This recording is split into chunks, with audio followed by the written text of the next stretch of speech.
Toyang. Hindi. Mga giliw kong taga-subaybay. Tumako na naman po tayo sa inaabangan ninyong portion. Bang! Ganda mo. Ito lang yung moment ko, makulit ka pa dyan. Ay, sorry. Kada gabi nagising na ang ating portion na pinamagata. Liham kay Kuya Checo. Checo.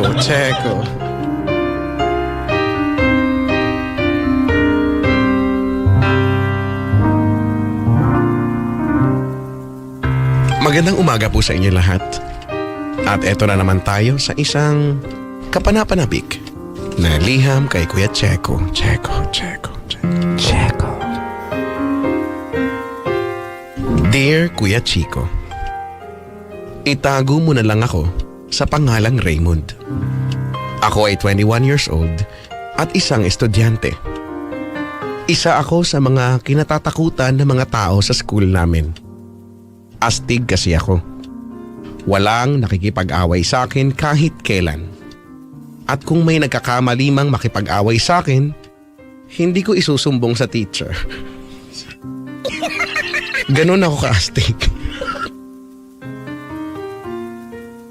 Napilitan akong maging matibay at matapang dahil lumaki ako in the hood.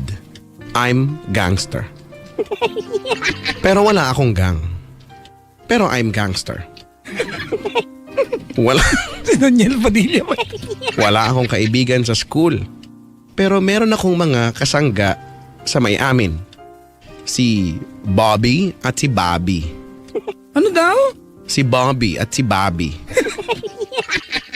Si Bobby ay 12 years old at si Bobby ay 14.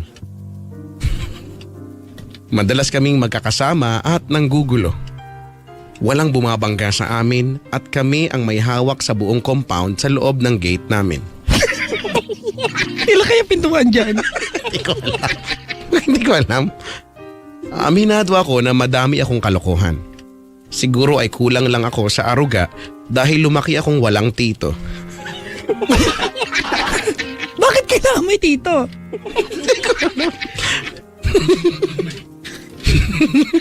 Nagpapasalamat na lang ako sa Diyos dahil minahal ako ng mga magulang ko na parang tunay nilang pamangkin.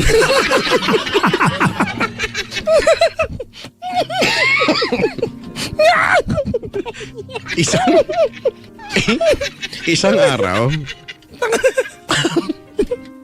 araw, Nagpasalamat pa sa Diyos. hamo na. Sabagay. Parang grateful siya. Diba? Isang araw, habang nagpapaligo ako ng aso, bumukas ang gate ng compound namin at may pumasok na kotse. Nagkusa yung gate. Nagkusa yung gate. Malay mo high-tech. May sarili yung gate. Hindi pamilyar ang kotse at hindi ko kilala ang nagmamaneho. Dali-dali kong tinawag si Bobby at si Bobby at Pangatawanan mo yan. At sinabing palasan nila ang mata nila dahil may mga dayo. Naisip namin na bantayan ng mga dayo. Gumawa kami ng plano na sasalakay kami kapag tulog na sila. Isang compound lang yan, di ba? Sabi, kaya mo na.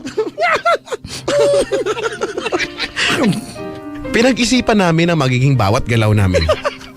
Gumawa kami ng drawing para alam namin kung saan ang mga entry points namin sa pag-atake. Ano ba?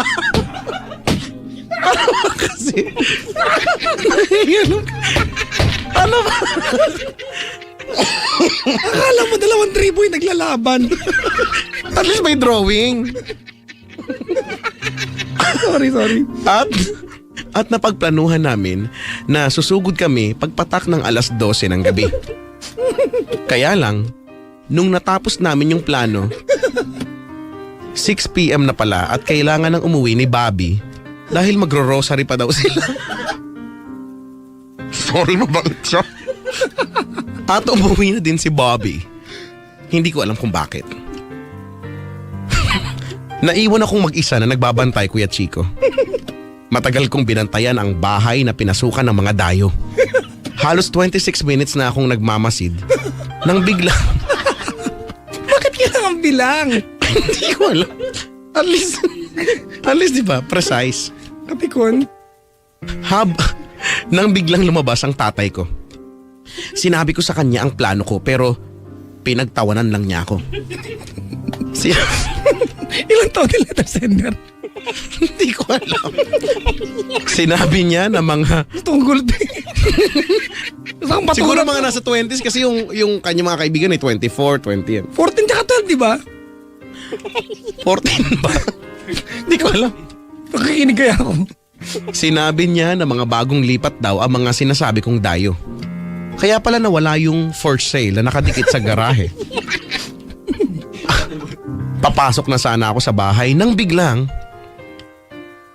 naalala ko na nagpapaligo nga pala ako ng aso. Hindi ko pa siya binabanlawan at tumigas na ang shampoo.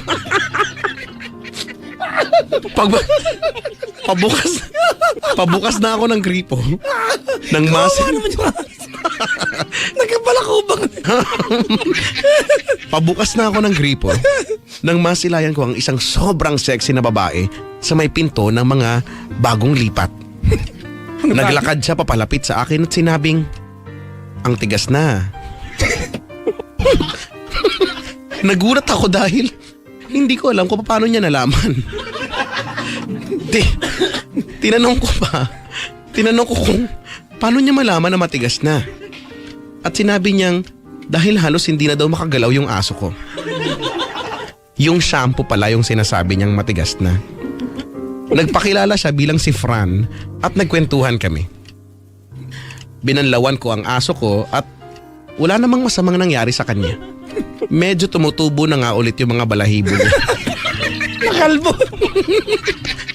Napadalas ang kwentuhan namin ni Fran at may mga pagkakataon na gusto ko siyang tanungin kung pwede ba akong manligaw. Isang bagay lang ang pumipigil sa akin, Kuya Chico. Naiilang ako sa bigote ni Fran. Akala ko ba sexy? Babae. Maputi pa naman siya kaya kitang-kita ang bigote niya. Pero naisip ko na hindi dapat maging hadlang yon. Inaya akong magmotel si Fran. At natuwa ako dahil pumayag siya. Baboy mo. Pero naguguluhan pa rin ako kung anong gagawin ko pagdating sa motel. Sasabihin ko ba kay Fran na mag-ahit siya ng bigote? O ahitin ko na lang kapag tulog na siya? Sana ay mapayuhan mo ako within this week. Lubos na gumagalang, Raymond. Brad. Sadyang napakahirap nang ang babaeng nagugustuhan mo ay may makapal na bigote. Pero ganun talaga. Siguro nga ay umaaksyon lang ng todo-todo ang kanyang bulborethral glands.